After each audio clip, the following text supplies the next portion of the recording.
I used to say to myself, oh my gosh, why is healing my relationship with money so challenging? Why is it so hard? Why do I keep falling back into old habits or old patterns?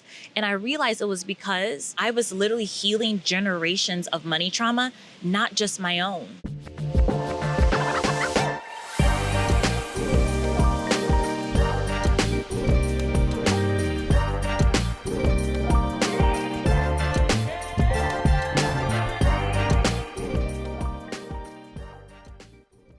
In this video, I'm going to talk about the mindset shifts you need to be a wealthy woman. Hi, my name is Dielle Charon. I am a sales coach and the founder of For the 23%.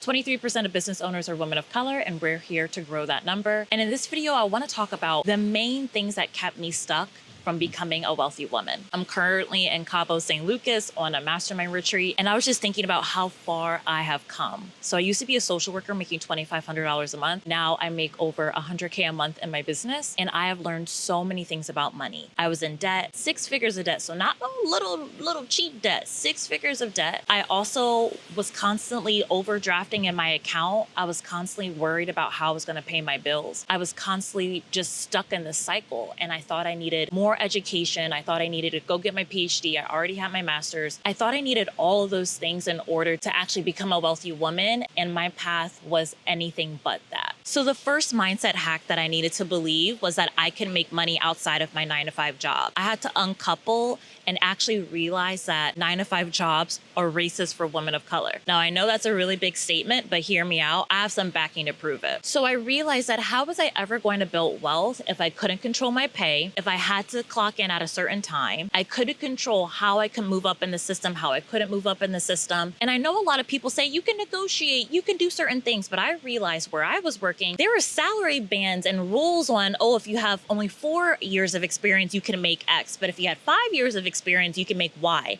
And it just felt like my money would always be out of my control if I worked a 9-to-5 job. No matter if I could negotiate, no matter if I could get a new certification, no matter if I got a new training, I would always be out of control. And I said, how am I going to build wealth this way if I never control my own money? So I said I had to become an entrepreneur. It was no longer optional. So that's how I created my coaching business. I signed my first client and then my 10th client, all the way up to $1 million.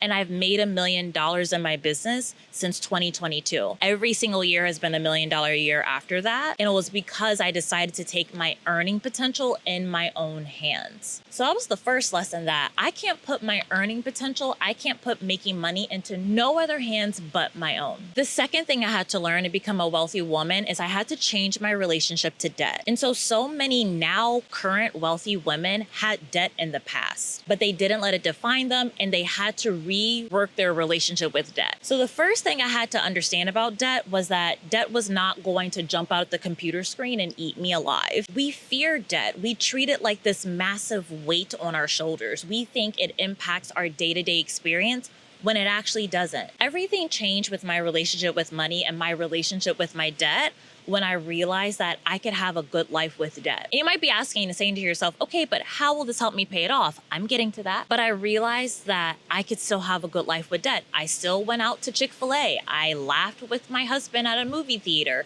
We would take weekend vacations to our local beach and have a great time. I realized that the debt did not have to control my happiness. And then once I got neutral with that debt, then that's when I decided to pay it off faster. So many people think, okay, if I hate myself enough, the debt will go away. That's not how it works. You have to make more money to pay off that debt. And in order to make more money, you have to like yourself. You have to think that you're smart. You have to think that you have something valuable and something worth people paying for. You can't hate your way to more money. You have to do it through self-love. So when I decided to stop beating myself up over my debt, that's when everything changed. So I looked at my debt as neutral. I was going to be okay regardless if I had it or if I didn't. Because you know, the majority of people on vacations with the yachts, with the Benzes, they have a lot of debt and they're doing A-okay. So once I realized that the debt was neutral, I paid off my debt even faster. I had more confidence about myself. I would sell better. I would close more deals. I would earn more money, and then I paid it off. So stop hating yourself with the debt. You're just keeping yourself more in a vicious cycle. The third lesson I learned about money as a wealthy woman is that money money is just about more people. If you have more people to sell your offers to, if you have more people to negotiate with, if you have more people to put your content out there to, you'll make more money. People think they have to have the most perfect website or the most perfect funnel or the most perfect whatever it is. They have to have 10 different certifications. That's not what it is. You actually just need physical people to sell whatever you're selling to them. So when I learned that making more money was just a volumes game, everything changed. I stopped being a perfectionist in my content. I stopped being a perfectionist in my emails. And I said, actually, how can I just get more and more visible? But I'm not talking viral visible. You don't have to be viral visible. I had my first 10K month while still in my 9-to-5 job. I only had 300 followers on Instagram. But those 300 followers knew what I was doing and they were interested in what I was doing, and then they would convert. Earning more money is literally all about having more people to sell to. And that leads me to my fourth thing. Selling is not sleazy, it's actually service. So I'm a social worker by trade. I'm literally trained to help people.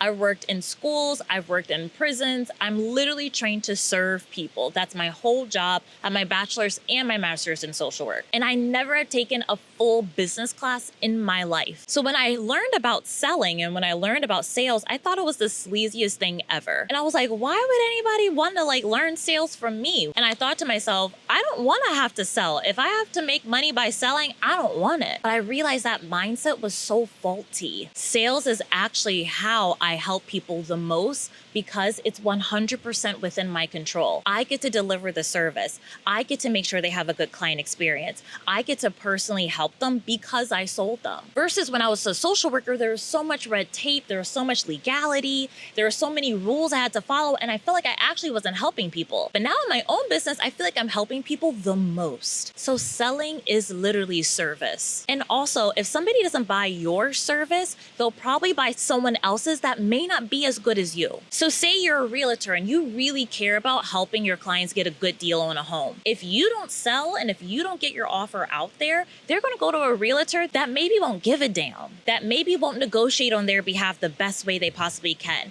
maybe want to give them the best deal they possibly could have. So if they don't go to you, they're going to go to someone else. And that's also something that I learned. The economy is going to work and people are going to sell things and people are going to make money regardless if you're a part of that economy or not. So you can either be a part of that economy or you could be a consumer of that economy. And then the fifth thing I learned about becoming a wealthy woman is that you are healing generations of money trauma, not just your own. I used to say to myself, oh my gosh, why is healing my relationship with money so challenging? Why is it so hard? Why do I keep falling back into old habits or old patterns?